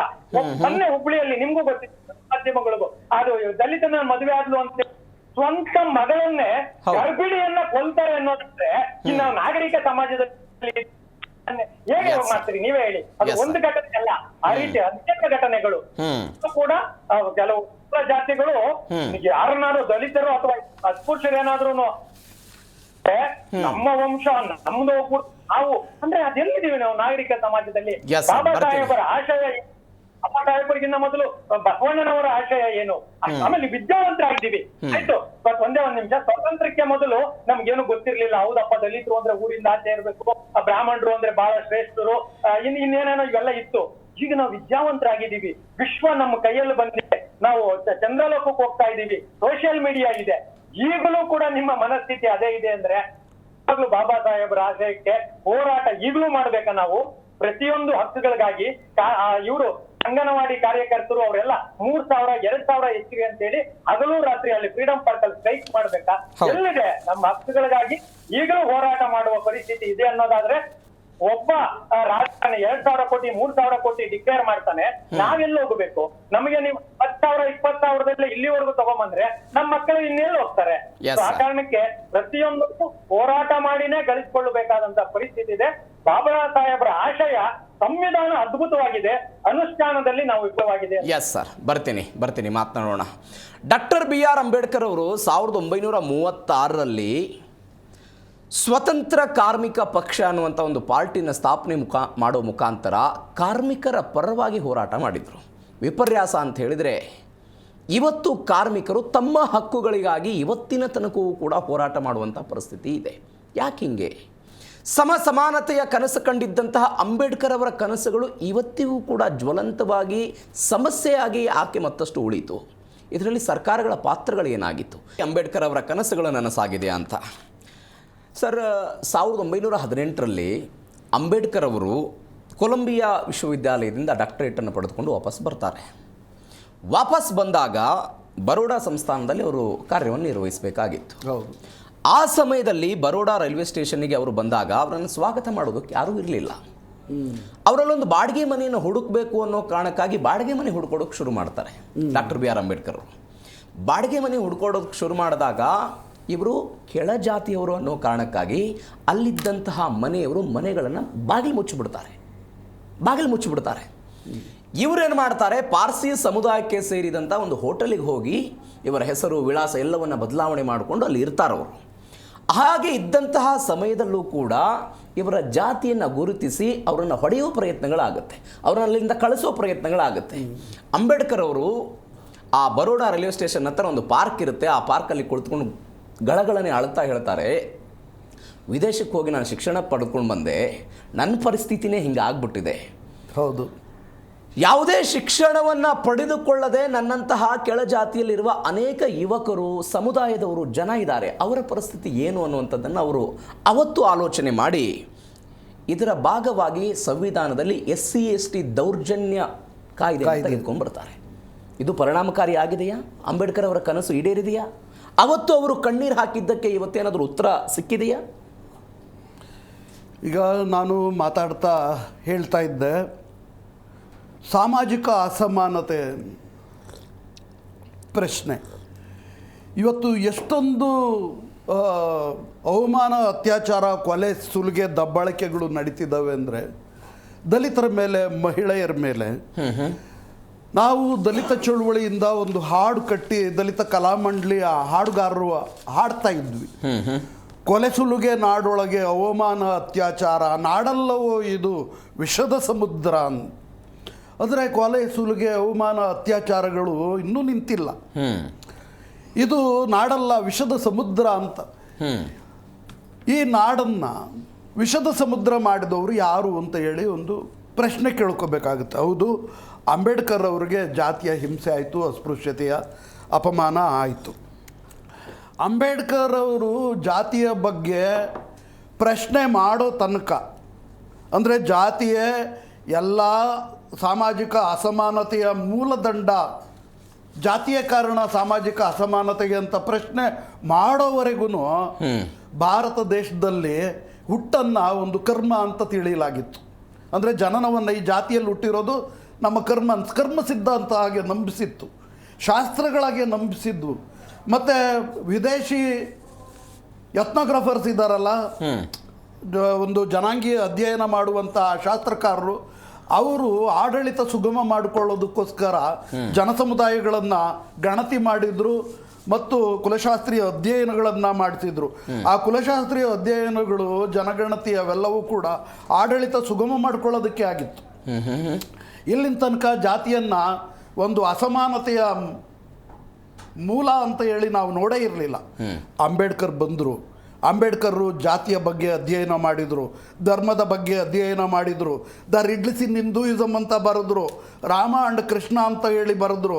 ರಾಮನ ಮಿತಿಗಳನ್ನು ಗುರುತಿಸಿರು, ಕೃಷ್ಣನ ಮಿತಿಗಳನ್ನು ಗುರುತಿಸಿರು. ವೈದಿಕಾರಿಯರು ಯಾವ ಥರ ಜಾತಿಯನ್ನು ಹೇರಿದ್ರು, ಜಾತಿ ಪದ್ಧತಿಯನ್ನು ಸೃಷ್ಟಿ ಮಾಡಿದರು ಅಂತ ಹೇಳಿ ಗುರುತಿಸಿರು. ಮಹಿಳೆಯನ್ನು ಹೇಗೆ ಅವಮಾನ ಪಡಿಸಿದ್ದಾರೆ ಮತ್ತು ಮಹಿಳೆಯನ್ನು ಹೇಗೆ ಒಂದು ಪಾರತಂತ್ರ ವ್ಯಕ್ತಿಯನ್ನಾಗಿ, ಎರಡನೇ ದರ್ಜೆ ಪ್ರಜೆಯನ್ನಾಗಿ ನೋಡಿದೆ ಈ ಸಮಾಜ ಅಂತ ಹೇಳಿದರು. ನಾಸ್ತ್ರೀ ಸ್ವಾತಂತ್ರ್ಯ ಅರ್ಹತಿ ಅಂತ ಹೇಳಿ, ಅಂದರೆ ಮಹಿಳೆ ಸ್ವತಂತ್ರಕ್ಕೆ ಅರ್ಹಳಲ್ಲ ಅಂಥ ಮಹಿಳೆಯನ್ನು ಯತ್ರ ನಾರ್ಯಸ್ತು ಪೂಜ್ಯಂತೆ ರಮಂತೆ ತತ್ರ ದೇವತಃ, ಎಲ್ಲಿ ನಾರಿಯರನ್ನು ನಾವು ಪೂಜಿಸ್ತೇವೋ ಅಲ್ಲಿ ದೇವತೆಗಳು ನಲಿಯುತ್ತಾರೆ ಅನ್ನೋ ಥರ ತಕ್ಕ ಶಾಸ್ತ್ರಗಳನ್ನು ರೂಪಿಸಿದೆ ಈ ಸಮಾಜ. ಈ ಸಮಾಜ ಮಹಿಳೆಯನ್ನು ಒಂದು ಕಡೆ ಪುಸ್ಲಾಯಿಸ್ತಾ ಇದೆ. ಏನು, ಎಲ್ಲಿ ನಾರಿಯರು ಗೌರವಿಸಲ್ಪಡ್ತಾರೋ ಅಲ್ಲಿ ದೇವತೆಗಳು ನಲಿತಾರೆ ಅಂತ ಮಹಿಳೆಯರನ್ನ ಪುಸ್ಲಾಯಿಸೋ ಮಾತಾಡ್ತಾವ್ರೆ. ಹಾಗೆ ಉದ್ಯೋಗಂ ಪುರುಷ ಲಕ್ಷಣಂ ಅನ್ನುತ್ತೆ, ನಸ್ತ್ರೀ ಸ್ವಾತಂತ್ರ್ಯ ಅರ್ಹತೆ ಅನ್ನುತ್ತೆ. ಇದನ್ನೆಲ್ಲ ಅಂಬೇಡ್ಕರ್ ಅವರು ಗುರುತಿಸಿರು. ಮತ್ತು ಮಹಿಳೆಗಾದಂಥ ಅನ್ಯಾಯ ಗುರುತಿಸಿರು. ಮಹಿಳೆ ಆರ್ಥಿಕವಾಗಿ ಅಭದ್ರಳು. ಜಗತ್ತಿನ ಬೇರೆ ಬೇರೆ ದೇಶಗಳು ಮಹಿಳೆಯರಿಗೆ ಓಟನ್ನ, ಮತದಾನದ ಹಕ್ಕನ್ನು ಕೊಟ್ಟಿದ್ದಾಗ ನಿರಾಕರಿಸಿದಾಗಲೂ ಕೂಡ ಭಾರತದಲ್ಲಿ ಮಹಿಳೆಯರಿಗೆ ಮತದಾನದ ಹಕ್ಕು ಭಾರತ ದೇಶದಲ್ಲಿ ಇರಲಿಲ್ಲ. ಬಾಬಾ ಸಾಹೇಬ್ ಅಂಬೇಡ್ಕರ್ ಅವರು ಮಹಿಳೆಯರಿಗೆ ಮತದಾನದ ಹಕ್ಕು ಕೊಟ್ಟರು. ಅಷ್ಟೇ ಅಲ್ಲ, ಹಿಂದೂ ಕೋಡ್ ಬಿಲ್ ಏನ್ ಹೇಳ್ತು, ಮಹಿಳೆಯರಿಗೆ ಪುರುಷನಷ್ಟೇ ಸಮಾನ ಆಸ್ತಿ ಹಕ್ಕು ಕೊಡಬೇಕು ಅಂತ ಹೇಳಿ ಪಿತ್ರಾರ್ಜಿತ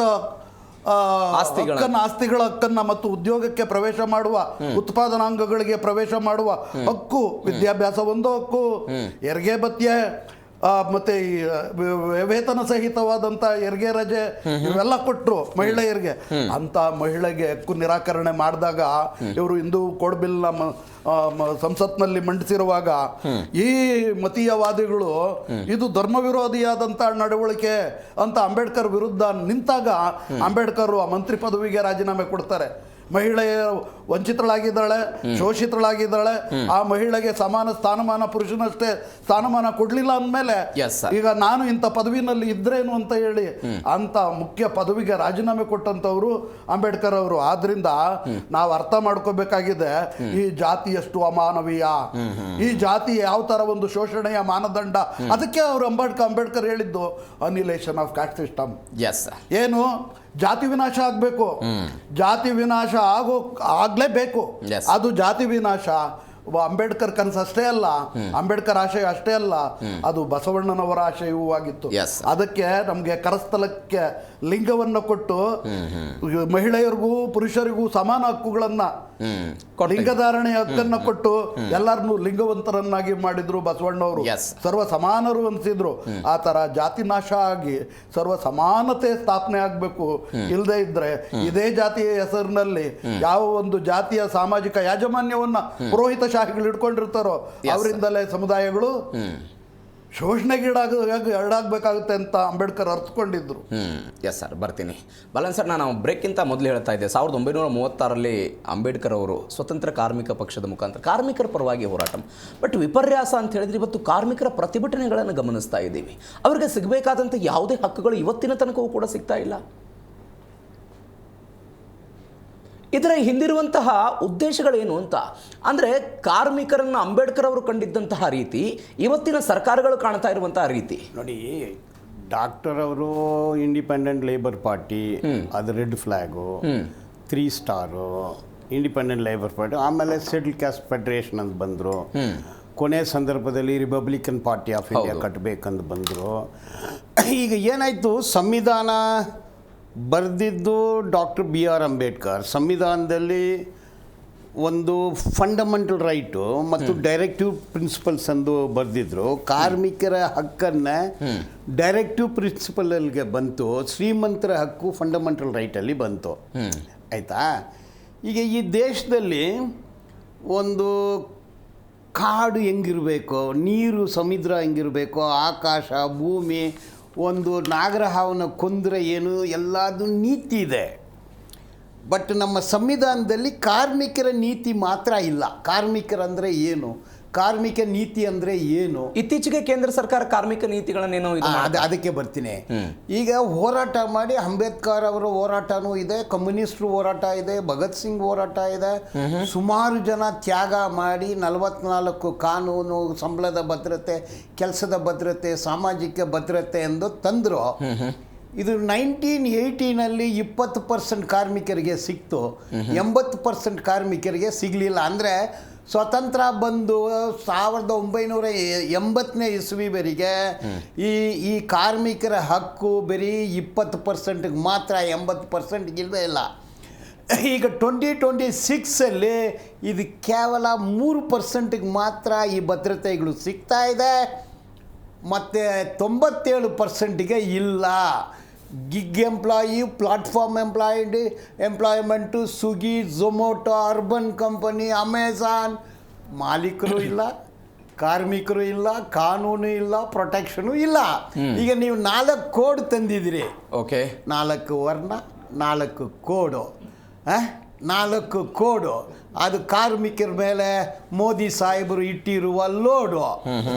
ಇದು ದೊಡ್ಡ ಕೇಡು ಅಂತ ಹೇಳ್ತೀನಿ. ಈಗ ಬಂದಿರೋ ಕಾನೂನಲ್ಲಿ ಹೈಯರು ಫೈಯರು, ಬೇಕಂದ್ರೆ ಇಟ್ಕೊಳ್ತೀವಿ, ಬೇಡ ಅಂದರೆ ಬಿಸಾಕ್ತೀವಿ. ಇಂಡಸ್ಟ್ರಿಯಲ್ ರಿಲೇಷನ್ ಕೋಡ್ ಒಂದು ತಂದಿದ್ದಾರೆ. ಅದರಲ್ಲಿ industrial dispute act, industrial standing order act, trade union ಅಂತೆಲ್ಲ ಕಿತ್ತಾಕಿ 11 ತಿಂಗಳು ಮಾತ್ರ ಕೆಲಸ, ಓಕೆ, 11 ತಿಂಗಳು ನೋ ಪರ್ಮನೆಂಟ್ ಜಾಬ್, ಟರ್ಮಿನೇಟ್ ಮಾಡಿಬಿಡ್ತಾರೆ. ಟರ್ಮಿನೇಟ್ ಇಲ್ಲ, ಫೈಯರು, ಹೈಯರು ಫೈಯರು, ರೋಡಲ್ಲಿ ಹೋಗುತ್ತೆ ಟೈಯರು. ಈ ಪಾಲಿಸಿನ ಮೋದಿ ಸಾಹೇಬರು ತಂದಿದ್ದಾರೆ. ಇದು 4 ಕೋಡು. ಅವ್ರಿಗೆ ಕೆಲಸದ ಭದ್ರತೆ ಇಲ್ಲ, ಸಂಬಳದ ಭದ್ರತೆ ಇಲ್ಲ, ಸಾಮಾಜಿಕ ಭದ್ರತೆ ಇಲ್ಲ, ನಿರಂತರ ಕೆಲಸನೇ ಇಲ್ಲ. ಓಕೆ ಓಕೆ, ಈಗ ಸ್ಕೀಮ್ ವರ್ಕರ್ಸ್ ಅಂತ ಒಂದು ಏನು ಹೇಳ್ತಾರೆ ಗೊತ್ತಾ ಸರ್, ಯಾರನ್ನಾದ್ರೂ ಪರ್ಮನೆಂಟ್ ಆಗಿ ಕೆಲಸ ತಗೋತೀವಿ ಅಂತಂದ್ರೆ ಅದು ಆರ್ಥಿಕವಾಗಿ ಹೊರೆ ಆಗ್ಬಿಡುತ್ತೆ. ಅದರಿಂದ ನಾವು ಒಂದು ಸ್ಕೀಮ್ ವರ್ಕರ್ಸ್ ಎಂದು ಒಂದು ಇಂಟ್ರೊಡ್ಯೂಸ್ ಮಾಡಿದ್ದಾರೆ. ಸ್ಕೀಮ್ ವರ್ಕರ್ಸ್ ಅಂದ್ರೆ ಸರ್ಕಾರದ ಫ್ರಾಡು, ಸರ್ಕಾರದ ಶ್ರಮ ಕಳ್ಳರು, ಸರ್ಕಾರನೇ ಡಕಾಯಿಟಿ, ದರೋಡೆಗಾರರಂದು ಒಂದು ಸ್ಕೀಮ್ ಅದು.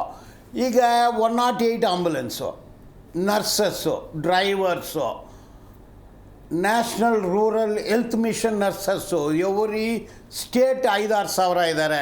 AIDS control, TB control, mid level health providers, data entry operators, ಮತ್ತು ಗೆಸ್ಟ್ ಲೆಕ್ಚರರ್ಸು.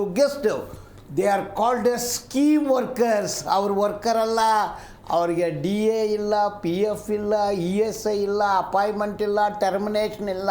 ಓಕೆ, ಅವ್ರಿಗೆ 10,000, 15,000, 20,000 ಅಷ್ಟೇ.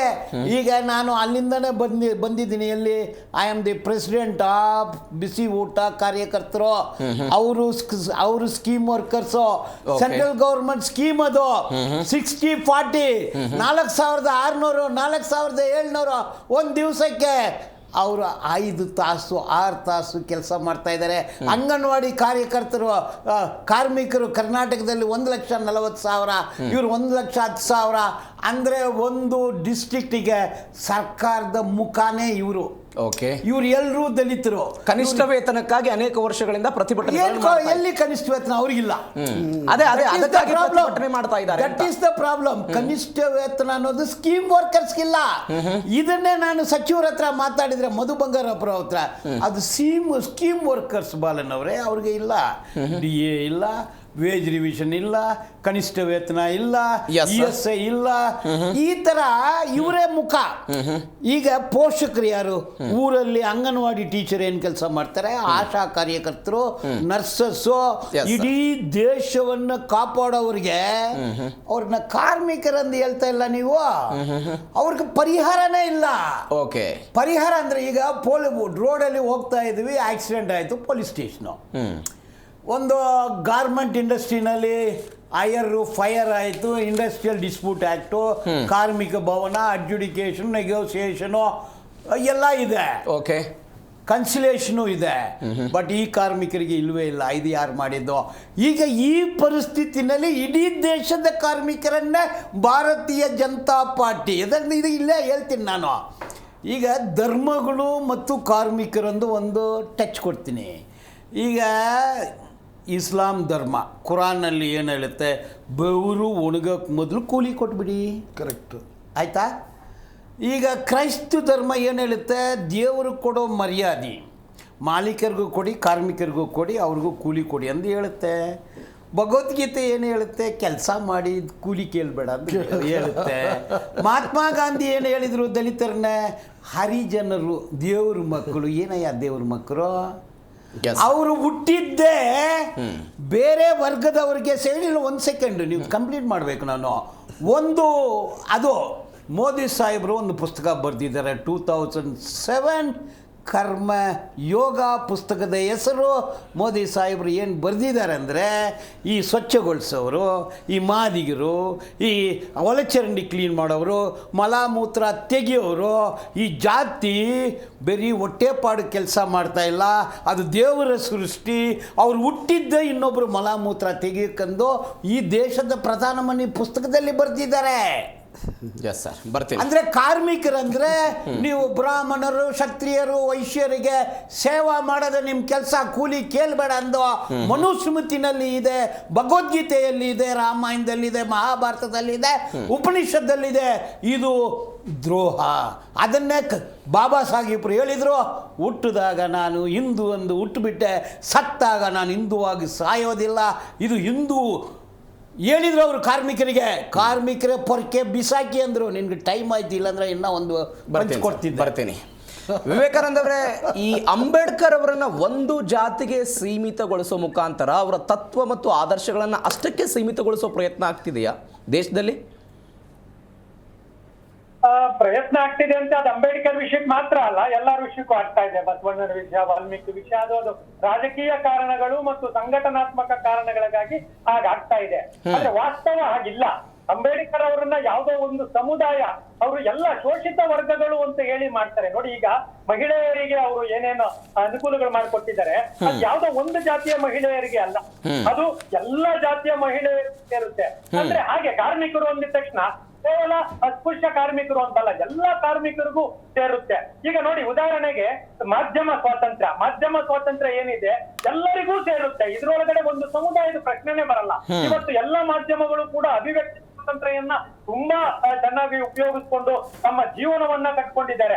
ಅಲ್ಲೇ ನಾವು ಮೂಲಭೂತವಾಗಿ ಸೋಲ್ತಾ ಇರೋದು ಎಲ್ಲಿ ಅಂದ್ರೆ, ಬಾಬಾ ಸಾಹೇಬರ ಅವರ ಏನು ಐಡಿಯಾಲಜಿ ಇದೆ ಅದನ್ನ ಮೀಸಲಾತಿ ದೃಷ್ಟಿಯಿಂದ ನೋಡಿ ಕೇವಲ ಅಸ್ಪೃಶ್ಯರು ಅಥವಾ ಯಾರು SC ST ಅಂತ ಹೇಳ್ತಾರೆ ಅವ್ರಿಗೆ ಮಾತ್ರ ಬಾಬಾ ಸಾಹೇಬರು ಮಾಡಿದ್ದಾರೆ ಅನ್ನುವಂತಹ ಒಂದು ಮನೋಭಾವವನ್ನ ಹುಟ್ಟು ಹಾಕಲಾಗಿದೆ. ಖಂಡಿತವಾಗಲೂ ನಮ್ಮ ದೇಶದ ಈ ಬಾಬಾ ಸಾಹೇಬರು ಸಂವಿಧಾನದ ಏನು ನೀತಿ ನಿಯಮಗಳಿದ್ದಾವೆ, ಇದು ನಮ್ಮ ದೇಶದಲ್ಲಿ ಆಚರಣೆಯಲ್ಲಿರುವ ಎಲ್ಲ ಸಂಪ್ರದಾಯಗಳನ್ನ ಅವ್ರಿಗೆ ಯಾವುದಕ್ಕೂ ಡ್ಯಾಮೇಜ್ ಮಾಡಿಲ್ಲ. ಎಲ್ಲೆಲ್ಲಿ ಅಸಮಾನತೆ ಇತ್ತು, ಎಲ್ಲೆಲ್ಲಿ ಮೌಢ್ಯ ಇತ್ತು, ಎಲ್ಲೆಲ್ಲಿ ಅಮಾನವೀಯತೆ ಇತ್ತು, ಆ ಅಂಶಗಳನ್ನ ಮಾತ್ರ ಬಿಟ್ಟಾಕಿದ್ದಾರೆ. ಅವ್ರು ನೋಡಿ, ಯಾವುದೇ ಧಾರ್ಮಿಕ ಸ್ವಾತಂತ್ರ್ಯ ಮುಸಲ್ಮಾನರಿಗಿರ್ಬೋದು, ಕ್ರಿಶ್ಚಿಯನ್ರಿಗಿರ್ಬೋದು, ಅಥವಾ ಮೇಲ್ವರ್ಗದ ಆಗ ಮಾಡ್ತಾ ಇದ್ದಂತ ಬ್ರಾಹ್ಮಣರಿಗಿರ್ಬೋದು, ಯಾರು ಹಕ್ಕುಗಳನ್ನೇನು ಕಿತ್ಕೊಂಡಿಲ್ಲ. ನಿಮ್ಮ ಧಾರ್ಮಿಕ ಹಕ್ಕುಗಳನ್ನ ಅವರು ಒಂದು ಚೂರು ಡ್ಯಾಮೇಜ್ ಮಾಡಿಲ್ಲ. ಅವರು ಸ್ವತಃ ಎಷ್ಟೊಂದು ಶೋಷಣೆಗೆ ಒಳಗಾಗಿದ್ರು ಕೂಡ ಅವ್ರಿಗೆ ಯಾರು ಶೋಷಣೆ ಮಾಡಿದ್ರಲ್ಲ ಅವ್ರಿಗೂ ಕೂಡ ಒಂದೇ ಒಂದು ರೀತಿಯ ವಿರೋಧಾಭಾಸದ ಸೇಡಿನ ಒಂದೇ ಒಂದು ಕಾನೂನು ಕೂಡ ಆ ಕಾನೂನಲ್ಲಿ ಸೇರಿಲ್ಲ ಅಂದ್ಮೇಲೆ ಬಾಬಾ ಸಾಹೇಬ್ ಅವರ ಚಿಂತನೆಗಳನ್ನ ಉದಾಹರಣೆಗೆ ನಾನು ಹೇಳ್ತೀನಿ. ಬಾಬಾ ಸಾಹೇಬ್ರನ್ನ ಯಾಕೆ ಒಂದೇ ಒಂದು ಗೊಳಿಸಬಾರ್ದು ಅನ್ನೋದಕ್ಕೆ ನಮ್ಮ ಕಾನೂನು ಇದೆಯಲ್ಲ, ಆ ಕಾನೂನಲ್ಲಿ ಅದ್ಭುತವಾದ ಮಾನವೀಯ ಇಡೀ ವಿಶ್ವಕ್ಕೆ ಒಂದು ಅತ್ಯುತ್ತಮ ಏನು ಅಂದ್ರೆ 100 ಅಪರಾಧಿಗಳು ತಪ್ಪಿಸ್ಕೊಂಡ್ರು ಒಬ್ಬ ನಿರಪರಾಧಿಗೆ ಶಿಕ್ಷೆ ಆಗಬಾರದು. ಎಂತಹ ಮಾನವೀಯತೆ ಇದೆ ಇದರಲ್ಲಿ ನೋಡಿ. ಅಂದ್ರೆ ಅಪರಾಧಿ ಇವತ್ತೆಲ್ಲ ನಾಳೆ ಹಿಡಿಯೋಣ, ಆದ್ರೆ ಒಬ್ಬ ನಿರಪರಾಧಿಗೆ ಶಿಕ್ಷೆ ಆಗೋಗ್ಬಿಟ್ರೆ ಅದ್ ಎಷ್ಟು? ಆ ನಿರಪರಾಧಿ ದಲಿತನ, ಬ್ರಾಹ್ಮಣ, ಗೌಡನ ಅಂತೇನ್ ಬರ್ದಿಲ್ವಲ್ಲ ಅವರು, ಅಥವಾ ಪಟೇಲನ ಅಂತಲ್ಲಲ್ಲ, ಮನುಷ್ಯ ಅಂತ ಬರ್ದಿದ್ದಾರೆ. ಅದಕ್ಕೆ ನಾವು ಆ ಸಂವಿಧಾನದ ಪೀಠಿಕೆಯಲ್ಲಾಗ್ಲೆಲ್ಲ ಹೇಳ್ದಾಗೆ ಅವ್ರಿಗೆ ಅವಕಾಶಗಳಿತ್ತು. We the people of Hindus, we the people of Muslims, we the people of Christians, we the people of Buddhist ಅಂತ ಬರಿಬೋದಾಗಿತ್ತು. ಇಲ್ಲ, ಈ ದೇಶದ ನಿಜವಾದ ಸ್ವಾತಂತ್ರ್ಯ ನಂತರದ ನಿಜವಾದ ದೇಶಭಕ್ತ ಅಂತ ನಾವು ಯಾರನ್ನ ಕರೆಯೋದಾದ್ರೆ ಅದು ಬಾಬಾ ಸಾಹೇಬ್ರನ್ನೇ ಕರಿಬೇಕು. ಯಾಕೆಂದ್ರೆ we the people of India, ಭಾರತೀಯರಾದ ನಾವು ಅಂತಾರೆ. ಅಂದ್ರೆ ಆ ಪದದ ಮುಖಾಂತರ ನಮ್ಮ ಎಲ್ಲರಲ್ಲೂ ಒಂದು ಸಮಾನತೆಯನ್ನ, ಭಾರತೀಯತೆಯನ್ನ ತುಂಬಿದ್ ಯಾರು ಅಂದ್ರೆ ಖಂಡಿತವಾಗ್ಲೂ ಅದು ಬಾಬಾ ಸಾಹೇಬ್ರು. ಅದು ಅಧಿಕೃತವಾಗಿ ಮತ್ತು ಕಾನೂನಾತ್ಮಕವಾಗಿ. ಬೇರೆಯವರೆಲ್ಲ ಭಾಷಣಗಳನ್ನ ಮಾಡ್ತಾರೆ, ಏನೇನೋ ಮಾಡ್ತಾರೆ. ಬಾಬಾ ಸಾಹೇಬರು ಭಾರತೀಯರೆಲ್ಲ ನಾವು ಒಂದ ಮೇಲೆ ಒಂದು ಕೋಮಿಗೆ ಹೇಗಾಗುತ್ತೆ? ಏನು ಅಂದ್ರೆ ಸಾಮಾನ್ಯವಾಗಿ ಈಗ ಒಂದೊಂದಷ್ಟು ಸಂಘಟನೆಗಳಿರ್ತವೆ, ಅವರೆಲ್ಲರೂ ಅದನ್ನ ಮಾಡ್ತಾರೆ. ಯಾಕೆ ಮೇಲ್ವರ್ಗದವ್ರು ಮಾಡ್ತಾ ಇಲ್ಲ? ಮಾಡ್ಬೇಕಾಗಿತ್ತು. ನೋಡಿ, ಶಶಿ ತರೂರ್ ಅವರು ಒಂದು ಮಾತು ಹೇಳ್ತಾರೆ, ನಮ್ಮನ್ನ ಬ್ರಿಟಿಷರು ಎಷ್ಟೋ ವರ್ಷಗಳಿಂದ ದೌರ್ಜನ್ಯ ಮಾಡಿದ್ರಲ್ಲ, ಒಮ್ಮೆ ಕ್ಷಮೆ ಕೇಳಿ ಅಂತೇಳಿ. ಆದ್ರೆ ಇಲ್ಲಿ ಅನೇಕ ಸಮುದಾಯಗಳನ್ನ, ಅದರಲ್ಲೂ ಅಸ್ಪೃಶ್ಯ ಸಮುದಾಯಗಳನ್ನ ಊರಿಂದ ಆಚೆ ಇಟ್ಟರಲ್ಲ, ಯಾವ ವರ್ಗ ಆಚೆ ಇತ್ತು, ಈಗ ಅವರು ಒಂದು ಸರಿ ಕ್ಷಮೆ ಕೇಳ್ಬೋದಲ್ಲ. ನಾವು ಅವ್ರನ್ನ ಮಾಡಬಾರ್ದಾಗಿತ್ತು. ಅವ್ರನ್ನ ದೇವಸ್ಥಾನ ಕಟ್ಟಿದವ್ರು ಅವ್ರನ್ನ ನಾವು ಆಚೆ ಇಟ್ಟು ನಾವು ದೇವಸ್ಥಾನದೊಳಗೆ ಒಳಗಡೆ ಇದೀವಿ. ಇದು ಅಸಮಾನತೆ. ಬನ್ನಿ ನಿಮ್ಮ ದೇವ್ರನ್ನ ಮುಟ್ಕೊಳ್ಳಿ. ಈಗಲೂ ಒಂದೇ ಒಂದ್ ನಿಮಿಷ, ಕೋಲಾರದಂತ ಸ್ಥಳದಲ್ಲಿ 1300 ದೇವಸ್ಥಾನ ದಲಿತರ ಪ್ರವೇಶ ಇಲ್ಲ. ಸೊ ಅಂದ್ರೆ ಅಸಮಾನತೆ ಇದೆಯಲ್ಲ, ಸಮಾನತೆಯ ಕಡೆಗೆ ಬಾಬಾ ಸಾಹೇಬರು ಮಾಡಿದ್ರಿಂದ ಅವ್ರು ಖಂಡಿತವಾಗ್ಲೂ ಒಂದು ಸಮುದಾಯದ ಆಸ್ತಿ ಅಲ್ಲ, ಇಡೀ ಭಾರತದ ಎಲ್ಲ ವರ್ಗಗಳು, ಎಲ್ಲ ಸಮುದಾಯಗಳು ಅವರನ್ನ ನಾಯಕ ಅಂತ ಹೇಳಿ ಕನ್ಸಿಡರ್ ಮಾಡಿದ್ರೆ ಮಾತ್ರ ಈ ದೇಶದ ಭವಿಷ್ಯ ಇದೆ. ಇಲ್ಲ ಅಂದ್ರೆ ಸಂಘರ್ಷಕ್ಕೆ ನಾವು ಇವತ್ತಲ್ಲ ನಾಳೆ ಮಧ್ಯಪ್ರಾಚ್ಯದ ಸ್ಥಿತಿ ಬರುವ ಸಾಧ್ಯತೆ ಇರುತ್ತೆ.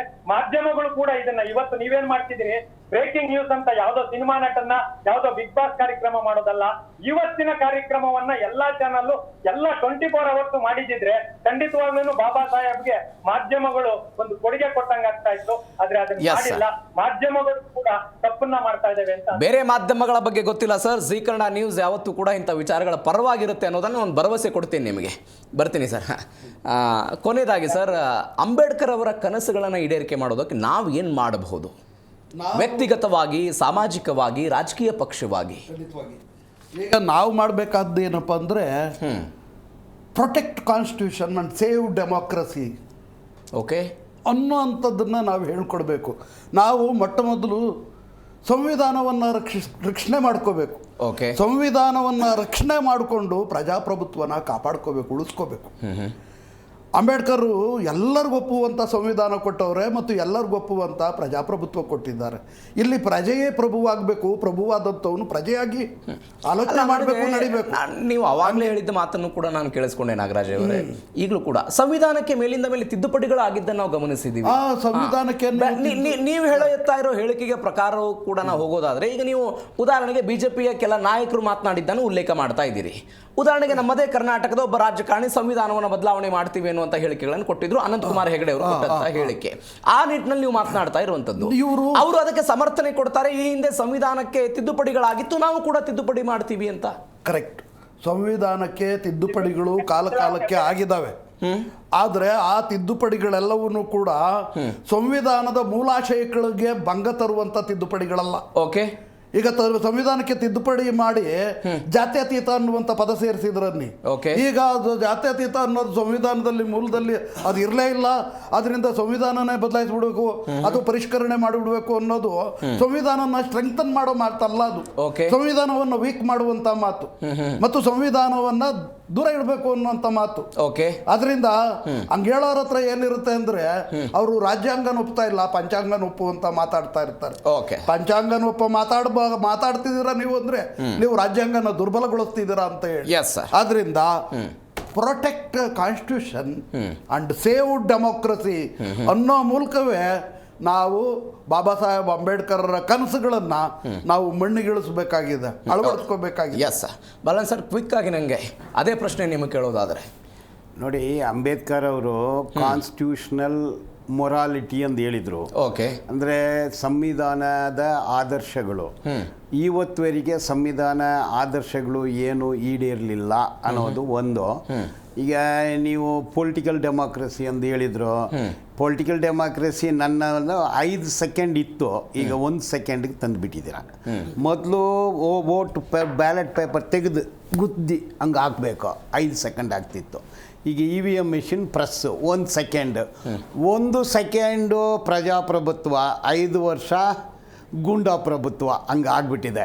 ಈಗ ಸಂವಿಧಾನ ರಚನೆ ಇಲ್ಲ ಈ ದೇಶದಲ್ಲಿ. ಕೋಮುವಾದ, ಸನಾತನವಾದ, ಸನಾತನವಾದ, ಬ್ರಾಹ್ಮಣವಾದ, ಫ್ಯಾಸಿಸವಾದ, ಈ ವಾದಗಳನ್ನು ನಿರ್ಮೂಲನೆ ಮಾಡಿದರೆ ಮಾತ್ರ ನಾವು ಸಮಾಜವನ್ನು ಉಳಿಸ್ಕೊಳ್ಳೋಕ್ಕಾಗ್ತಾ ಇದೆ. ಇದು ಕೋಮುವಾದದ ಸಮಾಜ ನಡೀತಾ ಇದೆ. ಆಡಳಿತ ಕೆಟ್ಟೋಗಿದೆ. ಆಡಳಿತದಲ್ಲಿ ಲೂಟಿ ಆಗ್ತಾ ಇದೆ. ನಮ್ಮ ಏರ್ಪೋರ್ಟು ಮಾರಿಬಿಟ್ಟಿದ್ದಾರೆ, ನಮ್ಮ ಸೀ ಪೋರ್ಟು ಮಾರಿಬಿಟ್ಟಿದ್ದಾರೆ, ನಮ್ಮ ರೈಲ್ವೆ ಸ್ಟೇಷನ್ ಮಾರಿಬಿಟ್ಟಿದ್ದಾರೆ. ಇಡೀ ಪಬ್ಲಿಕ್ ಸೆಕ್ಟರ್ ಸರ್ವನಾಶ. ಇಡಿ ನಾಶ, CBI ನಾಶ, ರಾ ನಾಶ, ಸರ್ವನಾಶ ಮಾಡಿಬಿಟ್ಟಿದ್ದಾರೆ. ಸಂವಿಧಾನದಿಂದ ಉಳಿಸ್ಕೊಳ್ಳೋಕ್ಕಾಗ್ತಿಲ್ಲ. ನನ್ನ ಉತ್ತರ ಬೀದಿ ಹೋರಾಟ ಒಂದೇ ದಾರಿ, ಬೇರೆ ದಾರಿ ಇಲ್ಲ ಅಂತ ಹೇಳ್ತೀನಿ ನಾನು. Yes sir, thank you so much ಇಬ್ಬರಿಗೂ ಕೂಡ ಚರ್ಚೆಯಲ್ಲಿ ಭಾಗವಹಿಸಿದ್ದಕ್ಕೆ. Vivekanand sir, thank you so much ಇಷ್ಟೊತ್ತು ಜಿ ಕನ್ನಡ ಜೊತೆ ನೀವು ಮಾತನಾಡಿದ್ದಕ್ಕೆ. ಎಸ್, ಇವತ್ತು ಅಂಬೇಡ್ಕರ್ ಅವರ 135ನೇ ಜಯಂತಿ. ಈ ಹಿನ್ನೆಲೆ ಅಂಬೇಡ್ಕರ್ ಅವರ ಕನಸುಗಳು ಸಾಕಾರ ಆಗೋದ್ರ ಬಗ್ಗೆ ನಾವು ಮಾತನಾಡ್ತಾ ಇದ್ದೀವಿ. ಅವು ಹೆಚ್ಚೆಚ್ಚು ಪ್ರಚಲಿತಕ್ಕೆ ಬರಲಿ, ಅಂಬೇಡ್ಕರ್ ಅವರ ಕನಸು ಈಡೇರಲಿ ಅನ್ನೋದು ಕೂಡ ನಮ್ಮ ಆಶಯ. ಇದರೊಂದಿಗೆ ಇವತ್ತಿನ ಮೆಗಾ ಸುದ್ದಿಯನ್ನು ಮುಗಿಸ್ತಾ ಇದ್ದೀನಿ. ನೋಡ್ತಾ ಇರಿ ಜಿ ಕನ್ನಡ ನ್ಯೂಸ್, ಸತ್ಯವೇ ಸುದ್ದಿಯ ಜೀವಾಳ.